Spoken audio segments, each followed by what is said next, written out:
Bonjour à tous, aujourd'hui nous allons découvrir comment est-ce qu'on peut créer notre propre application pour la calculatrice Numwork. Nous allons découvrir les logiciels dont on aura besoin pour la faire.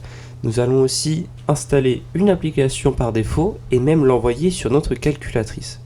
Alors si vous êtes prêts, moi aussi, et notre première étape sera de nous rendre sur Google, Edge ou n'importe quel navigateur que vous pourrez avoir et chercher Visual Studio Code. Parfait.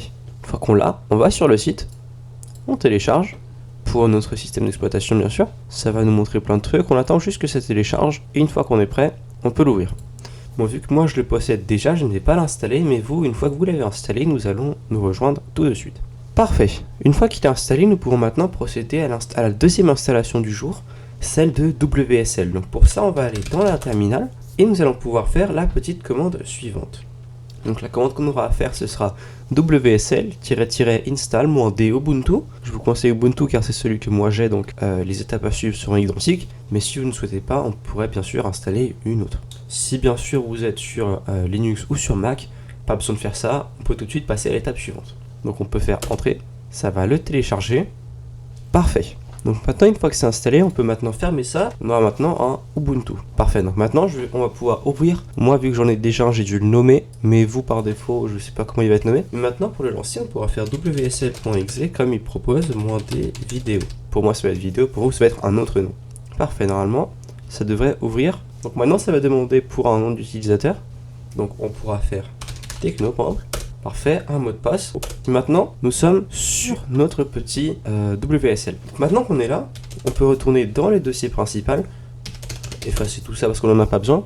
Et maintenant, on aura plusieurs choses à faire. Donc la première chose à faire, ce sera de mettre à jour la librairie de librairie, tout simplement. Donc on va mettre à jour tout ça, on met notre petit mot de passe, et maintenant tout a été mis à jour. On peut refaire clear pour effacer tout ça.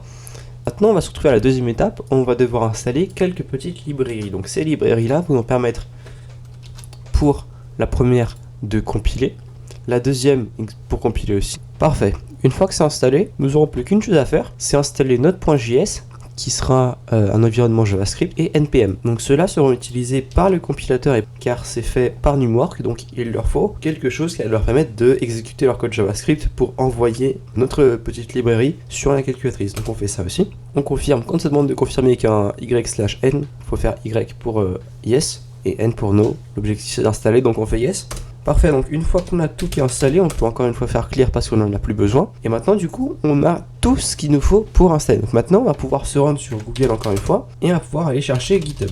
Parfait, donc une fois qu'on est sur GitHub, on pourra chercher juste ici Epsilon Sample App. Parfait, on va pouvoir trouver la CPP. Les liens seront dans la description bien sûr. Et donc ici, nous avon notre application d'exemple. On peut regarder son code dans SRC. Ici, nous avons tout le code avec la classe principale. Et ensuite, toutes les petites classes qui permettent de faire fonctionner la principale. Donc maintenant, on a une petite description ici. On peut voir que tout ce qu'on a installé, c'est dans la description. On peut bien voir que c'est le truc officiel de Numwork. Voilà, voilà. Tout ce qui est proposé ici, on l'a fait. Et maintenant, ce qu'on pourra faire, c'est télécharger ça avec en appuyant sur code et download zip. Et maintenant, nous avons le code. Ok, donc une fois que c'est téléchargé, on peut aller dans nos fichiers, extraire. Et nous voici avec notre petit Epsilon Sample App CPP Master. Parfait, donc une fois qu'on est dedans, on peut aller dans SRC, vérifier qu'il y a bien tout le code. On peut aussi voir l'icône, c'est important, comme ça on pourra la retrouver sur la calculatrice. Et maintenant nous pouvons ouvrir notre petit WSL, aller sur le fichier, donc pour ça, il y a une petite manipulation à faire, c'est-à-dire que là, on est sur le système des fichiers de Ubuntu. Donc si on fait ls pour lister les fichiers et les dossiers, il n'y a rien. Par contre, si on fait cd/mnt, là maintenant on est sur le disque Windows. Donc maintenant on peut voir tous mes disques. Donc maintenant on peut aller sur le bon disque et aller dans notre dossier. Donc cd users. Et maintenant on voit bien qu'on a le src. Donc maintenant, très important, il faut se trouver dans le dossier où il y a le makefile. Donc par exemple, si on va sur src, il n'y aura plus le makefile. Et le makefile, c'est celui qui va expliquer au compilateur qu'est-ce qu'il faut faire et comment pour compiler en fait notre programme. Donc maintenant qu'on a ça, on va pouvoir faire make platform égale bdd, comme ça. Donc là c'est passé très vite, mais ça va installer une librairie qui va permettre de compiler le code. plus efficacement et pour la calculatrice. Et ensuite, ça a compilé nos fichiers C++ en fichier objet. Ça a fait une icône, ça a linké tout ça et ça a transformé tout ça en un fichier binaire. Bon, c'est un bordel, mais du coup maintenant c'est prêt pour aller sur la calculatrice. Parfait, donc maintenant il faudra brancher la calculatrice à l'ordinateur, faire bien attention que sur l'écran il soit écrit la calculatrice est connectée ou calculateur connecté ou je sais pas quoi. Maintenant on pourra aller sur le site ici et trouver le lien pour Numworks Online Uploader. Et maintenant on peut aller sélectionner un fichier NWA.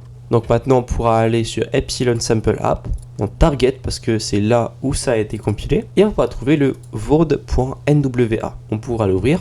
Donc là, il est juste ici et on peut appuyer sur Install.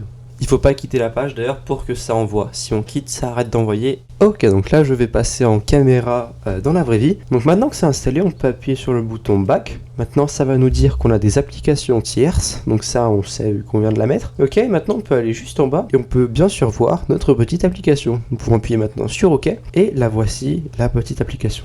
Je suis extrêmement nul à ce jeu. Il faut d'ailleurs savoir que cette application-là est un peu bizarrement faite. En fait, aucun bouton ne nous sort du jeu. Donc c'est un des problèmes de l'application, mais sinon elle est très bien faite, très drôle et très utile en classe, bien sûr. Sur ce, ça va être probablement la fin de cette vidéo, donc j'espère qu'elle vous aura plu. On se retrouve dans la prochaine pour pouvoir découvrir les bases du développement en C++ pour faire notre propre application pour la calculatrice Numworks. Et je vous dis à plus.